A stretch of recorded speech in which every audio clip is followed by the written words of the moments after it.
Yes, ikaze nanone nshuti bakunzi bacu hano kuri News Lab TV. Reka nizere ko mumerewe neza, nizere ko muguwe neza ndetse nizere ko muryohewe n'ibihe. Ni nacyo mbifuriza mwe mudukunda mudukurikiraho muri hose mu bice bitandukanye by'igihugu no hanze yacyo. Birumvikana ni munyamerere tubane muri iyi nkuru ivuga ku bihano Perezida Kagame ashobora guhabwa na Leta Zunze Ubumwe za Amerika. Ese birashoboka ko Perezida Kagame yahanwa na Leta Zunze Ubumwe za Amerika? Ese birashoboka ko igihugu cy'u Rwanda cyahabwa ibihano? Byaba biturutse kuki? Bifitanye isano n'ikibazo cy'umutekano mu Burasirazuba bwa Repubulika Iharanira Demokarasi ya Kongo, iyubahirizwa ry'agahenge ndetse kandi n'ishyirwa mu bikorwa ry'amasezerano ya Washington yasinyiwe hariya i Washington DC muri Leta Zunze Ubumwe za Amerika tariki 4 Ukuboza 2025. Ese ibijyanye n'ariya masezerano byarenzweho n'u Rwanda? Turaje turebera hamwe icyo Amerika itangaza. Hamaze iminsi hatangazwa byinshi bitandukanye. Nyemerera tubane muri iki kiganiro urarushaho kugenda umenya no gusobanukirwa byinshi bikubiye muri iyi nkuru. Nyemerera unkandire kuri subscribe cyangwa sabone. Nyemerera unkandire aho ngaho kuri like. Yego urakoze cyane rwose. Kanda like nawe. Yego urakoze. Kuri like tubone ko ubikunda. Tanga igitekerezo muri comment uko byumva nuko bitekereza ikibazo cyangwa se inyunganizi watugezaho. Turaha kubgawe hanyuma ariko ndifuza ko mushyira udutima cyane muri comment. Nshimira cyane abakomeje kugenda tugaragariza urukundo. Yes, ni musharinge birumvikana ko uri hose ushobora kuba uri muri group ya WhatsApp irenze imwe. Sharing iyi nkuru uyibasangiza ubwira uti ni mwumve aya makuru. Yego ni support ikomeye cyane. Wifuza kutuvugisha cyangwa se kutwandikira duhamagare cyangwa se utwandikire kuri nimero 0788383207 uraba ukoze cyane. Hanyuma hari amakuru amaze iminsi avugwa yuko Perezida Kagame ashobora kuba yahabwa ibihano na Leta Zunze Ubumwe za Amerika. Ese byaba biturutse kuki? Iki rero ni kimwe mu bintu bikomeye cyane bigezweho cyangwa se nimwe mu nkuru ziri kugarukwaho cyane imbere ku mapaje aremereye y'ibinyamakuru bigiye bikomakomeye. Nubwo byasaga nkaho byatangiye biri mu bwiru, ariko Leta Zunze Ubumwe za Amerika yaketsweho kuba yabigiye guhana u Rwanda ndetse n'umukuru w'igihugu cy'u Rwanda Perezida Paul Kagame. Byageze naho bivugwa ko hari abadepite bo muri Kongere ya Amerika, baba abo mu ishyaka ry'abarepublicain ndetse n'abademokrate, bari bakomeje kugerageza gukusanya ibimenyetso banagaragaza ko hakenewe gusuzuma ingamba z'igitutu ku Rwanda nk'uko Jeune Afrique ikinyamakuru cyabivuze mu minsi yashize. Wenda twiyambaje ibyatangajwe n'ikinyamakuru cyari cyavuze ko ngo abenshi mu badepite ngo bakomeje gushinja u Rwanda kuba rutarimo gushyira imbaraga zihagije mu gushyigikira amahoro arambye mu Burasirazuba bwa Repubulika Demokarasi ya Kongo. Bityo rero bakaboneraho gusaba ko hakorwa isesengura rikomeye ry'uruhare rw'u Rwanda mu gukomera kw'aya makimbirane akomeje kuyogoza Burasirazuba bw'igihugu cya Kongo. Bikavuga ko kandi Kongo habaye ibiganiro ndetse byabaye mu buryo bukomeye bijyanye n'ibihano bigenewe abantu ku giti cyabo, ngo byashoboraga kwibasira abayobozi b'u Rwanda batarimo na Perezida Kagame gusa, ndetse bikibasira abayobozi b'u Rwanda, hakabaho kugabanyirizwa inkunga ku Rwanda, ubwo inkunga u Rwanda ruhabwa zikaba zagabanywa, cyangwa se hakabaho gukaza amabwiriza agenga ubufatanye mu by'umutekano. Bikavugwa ko Vice President wa Leta Zunze Ubumwe za Amerika JD Vance amaze iminsi yinjira cyane cyangwa se yintayisinga muri iki kibazo cya Kongo. Noneho ubwo murabizi ko Vance mu minsi yashize yari yashinje u Rwanda kwica amasezerano ya Washington, ndetse yari yaburiye ko ngo u Rwanda rushobora gufatirwa ibihano nyuma y'uko inyeshyamba za AFC/M23 zari zimaze kwigarurira umujyi wa Uvira muri Kivu y'Amajyepfo mpera z'umwaka ushize wa 2025. Mu by'ukuri ibyo rero ntabwo ari byo nje ngo tugarukeho. Ahangaha Perezida Kagame kuba yafatirwa ibihano cyangwa se u Rwanda muri rusange rugafatirwa ibihano, hari n'abandi bayobozi bashyirwa mu majwi ko bafatirwa ibihano, kuko muri Gashyantare umwaka ushize Amerika yafatiye u Rwanda ibihano. Amerika yafatiye umujyanama wa Perezida wa Repubulika mu bya gisirikare General Retired James Kabarebe yashinjwe kugira uruhare mu ntambara yo mu Burasirazuba bwa Repubulika Iharanira Demokarasi ya Kongo. Kinshasa Kinshasa yo ntihwema gusabira u Rwanda ibihano. Icyo ngira ngo tugarukeho, uribaza utese ubundi ibihano gufatirwa u Rwanda bivuze iki? Byaba bitanze igisubizo cy'ibibazo byabaye ingutu ku mutekano mu karere, by'umwihariko mu burasirazuba bw'igihugu cya Repubulika Iharanira Demokarasi ya Kongo. Mu minsi ishize Minisitiri Nduhungirehe yabigarutseho ndetse abikomozaho, asubiza ku bihano bivugwa ko Amerika iri gutegura cyangwa se gutekereza gufatira u Rwanda. Icyo gihe Minisitiri Nduhungirehe yaregaragaje ko iyo ibihano biza kuba byakemura ikibazo cyo mu burasirazuba bwa Repubulika ya Demokarasi ya Kongo, u Rwanda rwabyakiriza yombi cyangwa se rwakwakira kubihabwa ndetse neza cyane. Noneho Nduhungirehe ubwo yari mu kiganiro yari yagiranye na radio mpuzamahanga y'Abafaransa RFI, byari nyuma yuko hari hakomeje kuvugwa inkuru z'uko amahanga yaba arimo gufatira u Rwanda ibihano biremereye, by'umwihariko Leta Zunze Ubumwe za Amerika zirushinja kudashyira mu bikorwa y'amasezerano ya Washington rwasinyanye na Repubulika ya Demokarasi ya Kongo. Noneho Nduhungirehe abazwa kuri ibyo bihano avuga ko ntacyo bishobora gukemura ku bibazo by'ingutu bimaze imyaka myinshi byugarije Kongo Kinshasa. Ariko nawe wakwibaza utese ubundi ibihano u Rwanda rwafatirwa byafasha iki Repubulika ya Demokarasi ya Kongo? Ese babisobanuye ihagarikwa ry'urusaku rw'amasasu hariya mu burasirazuba bw'igihugu cya Kongo? Byaba bisobanuye ko Kongo noneho igiye kuyoborwa n'abayobozi bita ku bibazo by'abaturage? Ese byaba mu by'ukuri bisobanuye iki? Kikaba kimwe mu byo wibaza cyangwa se wakwibaza ariko igisubizo ukakibura, kuko habayeho nko kwibutsa u Rwanda mu minsi yashize, mu myaka nka 15 ishize, rwigeze gufatirwa ibihano. Icyo gihe u Rwanda rufatirwa ibihano ndetse ruhanwa ruzira umutwe wa M23, ariko murabizi ko uyu mutwe nyuma y'imyaka 15 nyine rwaje kukubura imirwano cyangwa se ubura umutwe. Muri 2012 nibwo ndetse na 2013 habaye gufatira u Rwanda ibihano.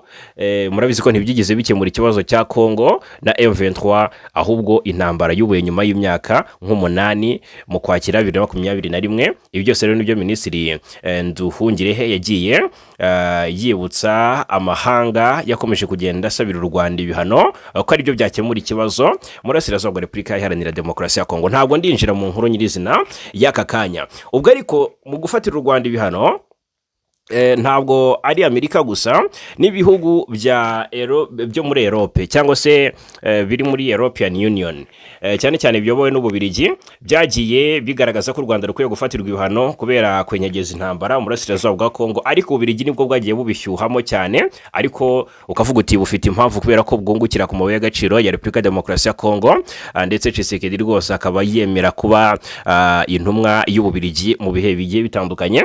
Ariko ubwo murabyibuka ubw'imirwano yacaga ibintu Igoma, bikavugwa ko ngo imirwano yahitanye abatagira ingano. Minisitiri w'Ububanyi n'Amahanga wa Kongo Therese Kayikwamba Wagner byari tariki 5 Gashyantare 2025 yari i Buruseli kugira ngo agaragaze ikibazo cya Kongo mu muryango w'ibihugu by'Uburayi n'Ububiligi. Akaba yaranabonanye na Minisitiri w'Ububanyi n'Amahanga w'Ububiligi ariwe Maxime Prevot. Icyo gihe Kongo isabira u Rwanda ibihano ku ruhando mpuzamahanga uko bwije nuko bukeye, ariko byaje kurangira Ububiligi bwemereye Kongo ko gufatira u Rwanda ibihano muri European Union biri kwanga cyangwa se biri kuzamba. Muri icyo gihe Perezida wa Komisiyo ya EU Antonio Costa yari yahamagaye kuri telefone Perezida Kongo, Perezida Tshisekedi ndetse na Perezida Paul Kagame w'u Rwanda baganira kuri iki kibazo nyine cy'ubushyamirane hagati y'ibihugu byombi. Noneho ku kuvugana na Antonio Costa, Perezida Paul Kagame yari yashimangiye mu byo ko mu byo bavuganye harimo ubufatanye bukomeye hagati y'u Rwanda n'ubumwe bw'Uburayi. Ubwo bufatanye Ububiligi busaba ko abafatanya ibikorwa babwo i Burayi byahagarara nyine, cyangwa se urumva ko Ububiligi n'ubwo muri Europe birumvikana, ariko bukavuga buti ubu bufatanye ntabwo bwagenda neza kubera ko igihugu cy'u Rwanda kibangamira igihugu cy'igituranye. Noneho Kongo igira icyizere ko bishoboka ko u Rwanda rwatambamirwa, biza kwanga, ahubwo byageze aho u Rwanda ruca umubano n'igihugu cy'Ububiligi. Ibyo byose biza kurangira. Nuko ngo rero ikijyanye no gufatira u Rwanda ibihano byageze no kuri Perezida Kagame. Reka turebera hamwe rero igisubizo cy'umujyanama Perezida Donald Trump wa Leta Zunze Ubumwe za Amerika mu bya Afurika cyangwa se ibibazo birebana na Afurika. Uyu Masadi Bolosi yatangaje ko adashobora kwemeza niba Leta Zunze Ubumwe za Amerika zizafatira ibihano Perezida Kagame kuko ngo nta makuru abifiteho. yasubizaga umunyamakuru Mark Parlerman wa televiziyo ya France 24 warumubajije niba Washington iteganya gufatira ibihano umukuru w'igihugu cy'u Rwanda ishinja kwica mu buryo bukomeye amasezerano ya Washington. Mu kiganiro aba bombi bagiranye, Parlerman yagaragarije Masadi Bolosi ko nyuma y'isinywa ry'amasezerano ya Washington hagati y'u Rwanda na Repubulika ya Demokarasi ya Kongo nta cyizere gihinduka ku butaka kuko imirwano ikomeje. Ubwo yamubazaga niba ayo masezerano yarananiwe kugera ku ntego yayo, undi yamusubije ko ari amasezerano ari intangiriro.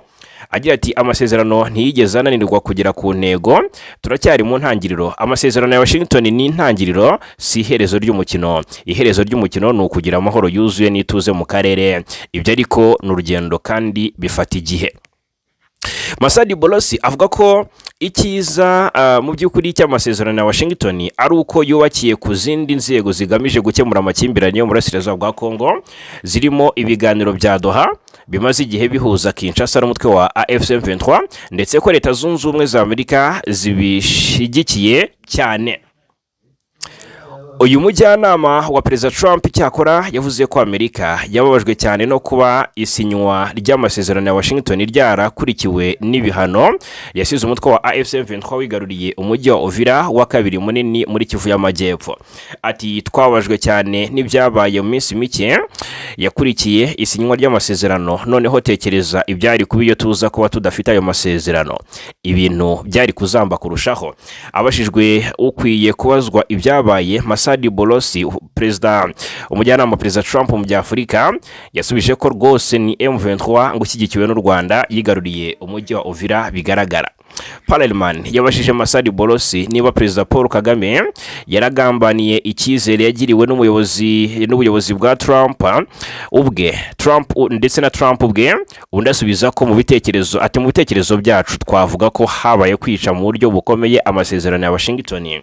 Abashijwe niba Amerika igifite icyizere Perezida Kagame, umujyanama wa Trump, yagize ati turabyizera, turi kuganira nawe, nta ntambwe zifatika turabona ku rugamba.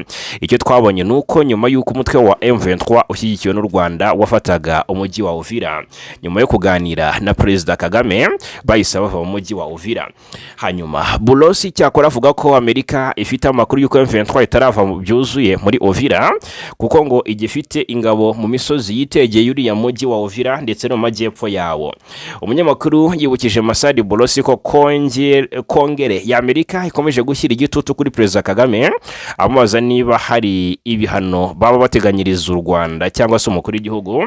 Yabasubije rero ko Leta Zunze Ubumwe za Amerika zifite umubare w'ibikoresho byinshi biri mu bushobozi bwazo, ati tuzafata zimwe mu ngamba. Mark Parlerman yahise amubwira ati ariko twumvise Perezida Kagame avuga ko iby'ibihano atabyitayeho, mbere yuko undi amusubiza ko ati twumvise ibyo yatangaje, tuzareba, ibi ntabwo bizaba ari bishya. Turabizi mu mezi make ashize Leta Zunze Ubumwe za Amerika zafashe ingamba nyinshi. Muri Nzeri twafatiye ibihano abantu ku giti cyabo batandukanye ndetse n'ibigo bigira rero bivugwa muri ubucuruzi butemewe. Ati ni muri urwo rwego twafatiye ibihano General James Kabarebe wa hafi ye. Abashijwe niba umukuru w'igihugu nawe azahanwa, Masadi Bolosi yasubije umunyamakuru Mark Parlerman ati sinshobora guhwihwisa, iki ni icyemezo gihuriweho tuzasabwa gufata, si umuntu ku giti cye uzagifata, ndetse rwose ati keretse abaye ari Perezida wa Leta Zunze Ubumwe za Amerika ubwe. Yunzemo ko kuba ubwo amasezerano ya Washington yasinywaga Perezida Trump ahari bivuze ko ari umuhamya wayo, ndetse bikaba bivuze ko we na Perezida Kagame na Tshisekedi hari ibyo biyemeje. Impamvu Washington ngo itazigera ifata ari amasezerano nk'ikintu cyoroshye. Minisitiri w'Abanyamahanga Ambasaderi Nduhungirehe aherutse kubwira France 24 ko nta bihano bibaho ku isi bizabuza u Rwanda kurinda imipaka yarwo ndetse n'iy'abaturage barwo. Ni muri urwo rwego rero u Rwanda rwakajije ingamba z'ubwirinzi rwashyize ku mupaka mu buryo tugiye kuba tugarukaho no muri aya amakuru. Twinjire muri iyi nkuru isa naho iri icyegeranyo. Hashize imyaka myinshi u Rwanda rushinjwa guhungabanya umutekano mu burasirazuba bwa Repubulika ya Demokarasi ya Kongo. ibirego bifukirana ukuri kw'ikibazo nyirizina kandi gifitiwe ibihamya byinshi. U Rwanda rwagabweho ibitero kenshi bituruka hakurya y'imipaka, ruraswaho n'imbunda nini, rucengerwa n'abitwaje intwaro. Ikirere cyarwo kiravogerwa kandi ntibyakozwe n'inyeshyamba gusa kuko n'igisirikare cya Kongo cyarabikoze kifatanyije n'umutwe w'iterabwoba FDLR kugizwe hanini n'abasize bahekuye u Rwanda muri jenoside yakorewe abatutsi. Ingamba z'ubwirinzi u Rwanda rwashyize ku mipaka yarwo cyangwa se ku mupaka warwo mu burengerazuba si igikorwa cy'ubushotoranyi, ni igisubizo cyihutirwa mu bikorwa by'ubugizi bwa nabi byatwaye ubuzima bw'abasivile igihe kirekire, bikavogera ubusugire bw'igihugu kandi bigakomeza gukwirakwiza ingengabitekerezo ya jenoside mu karere. Ikibazo cy'umutekano muke gishinze imizi mu mwaka w'1994 nyuma yo gutsindwa kwa leta yateguye jenoside yakorewe abatutsi. Ingabo za ex-FAR interahamwe byishe abarenga miliyoni imwe mu Rwanda, hanyuma bihungira ndetse bihungana intwaro muri Zaire. Aho kwamburwa izo ntwaro rero no kujyanwa kure y'umupaka y'u Rwanda nk'uko amahame mpuzamahanga yo kurinda imipaka n'impunzi abiteganya, iyi mitwe yemerewe kuba mu nkambi Igoma na Bukavu, ni metero bike cyane uvuye mu Rwanda. Izi nkambi zahise zihinduka ibigo bya gisirikare, aho ni naho iyi mitwe y'abajenosideri yisuganyirije, yinjiza abarwanyi bashya ndetse ihatangira imyitozo, igaba ibitero mu Rwanda. Iri huriro kandi ryahindutse ALIR nyuma iba FDLR hagati y'umwaka w'1997 ndetse n'umwaka w'ibihumbi 2000. U Rwanda rwagabweho ibitero byinshi byaturutse ku butaka bwa Repubulika ya Demokarasi ya Kongo. Abaturage babarirwa mu bihumbi biganjemo abarokoze jenoside biciwe muri ibi bitero mu ntara y'Amajyaruguru ndetse n'uburengerazuba. Imodoka zari zitwaye abagenzi n'ibicuruzwa zitegerwa mu mihanda, imidugudu iraterwa, abayobozi mu nzego z'ibanze baricwa. Ubugizi bwa nabi ntibwakorewe abanyarwanda gusa. Muri Kanama n'Ukuboza mu mwaka w'1997 abarwanyi ba FDLR yagabye cyangwa se bagabye igitero mu nkambi y'impunzi ya Mudende mu burengerazuba bw'u Rwanda, bica impunzi z'abanyekongo b'abatutsi zirenga 360. Ubugome bwabaye mu gihe umuryango mpuzamahanga wari uzi neza ko mu burasirazuba bwa Kongo hari ibigo bya gisirikare biteje ikibazo ku mutekano w'u Rwanda, kandi hakaba hari hatanzwe umuburo kenshi. Nubwo hari raporo nyinshi z'umuryango w'abibumbye zerekana ibikorwa bya FDLR, uyu mutwe ntiwigeze usenywa. Abayobozi bo muri Repubulika ya Demokarasi ya Kongo bakunze gukerensa uburemere bw'ingengabitekerezo yayo ya jenoside, bavuga ko igizwe n'urubyiruko cyangwa se abantu bashaje batagize icyo batwaye. Ibi rero ni ibinyoma kuko uyu mutwe uracyafite imbaraga kandi ukomeje ibitero n'amagingaya. Igiteye impungenge kurushaho n'uruhare ingabo za Kongo zigira mu bikorwa by'ubushotoranyi byambukiranya imipaka.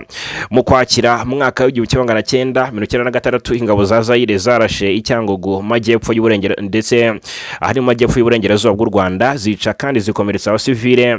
Mu mwaka wa 2012 zarashe ibisasu bya Morutsiye, roketi ndetse n'iby'ibifaru mu karere ka Rubavu.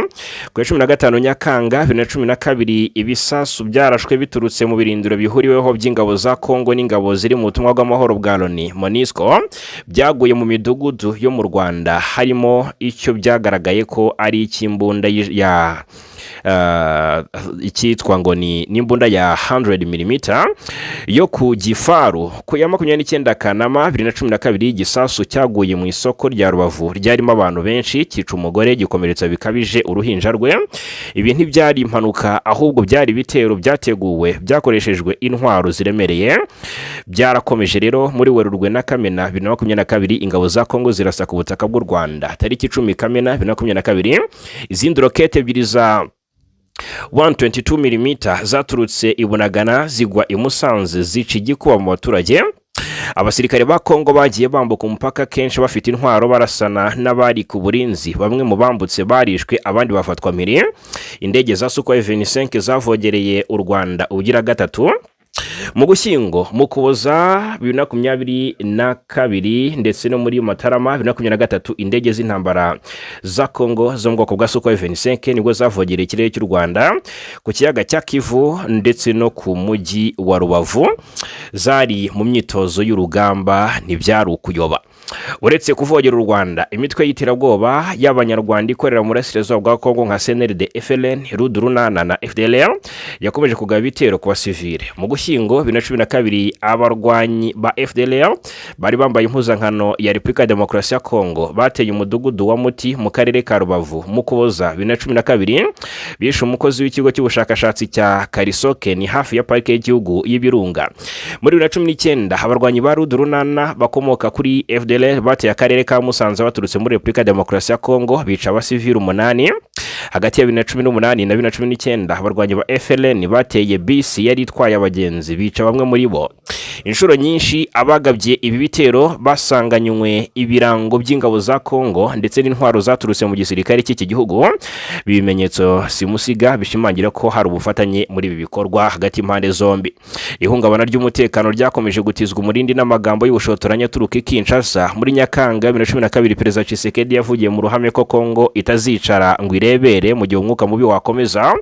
Ubwo yamamazaga muri 2023 yavuze inshuro zirenga imwe ko azashoza intambara ku Rwanda, abisubiramo kuri televiziyo y'igihugu mu Kuboza muri uwo mwaka wa 2023. Aya magambo agira uburemere yaherekejwe n'ibitero by'imbunda ziremereye, gucengera kwa bitwaje intwaro ndetse no gukoresha imitwe y'inyeshyamba. Mu mpera za Mutarama 2025 ubwo mu mujyi wa Goma habagaye imirwano y'ihuriro ry'ingabo za leta ya Kongo na AFC 23, ibisasu byarashwe mu Rwanda, bimwe bifubirizwa mu kirere ibindi bigwa i Rubavu byica abaturage bagera kuri 16, bikomeretsa 177, bisenya inzu zirenga 200. Ibi byose twagiye tubigarukaho. Igisubizo cy'u Rwanda rero cyabaye cyo kwifata ndetse no kwirinda, gushyira ingabo ku mipaka bifite intego yo gukumira ibindi bitero, kurinda abasivile no gukumira imitwe yitwaje intwaro kugira ngo itinjira ku butaka bwarwo. Ibisi ubushotoranyi no gushoza cyangwa se no gusohoza inshingano yo kurinda ubusugire bw'igihugu. U Rwanda ruzi ingaruka zikomeye kwirengagiza ibibazo bigaragara bigira.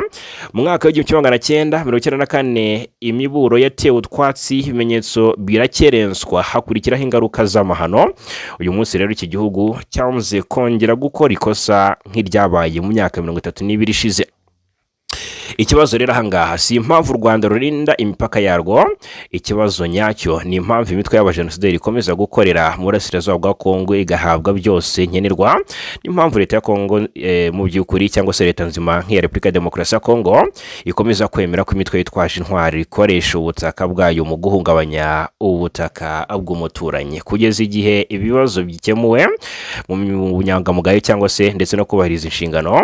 Ingamba z'ubwirinzi u Rwanda rwashyizeho ntizizavaho cyangwa se ntizizakomeza kugira inshingano gusa, ahubwo zizakomeza kuba ntayegayezwa. Ngaye nguko rero reka mbashimire cyane kuba natwe muri aka kanya 5 kuri 5 turakomeza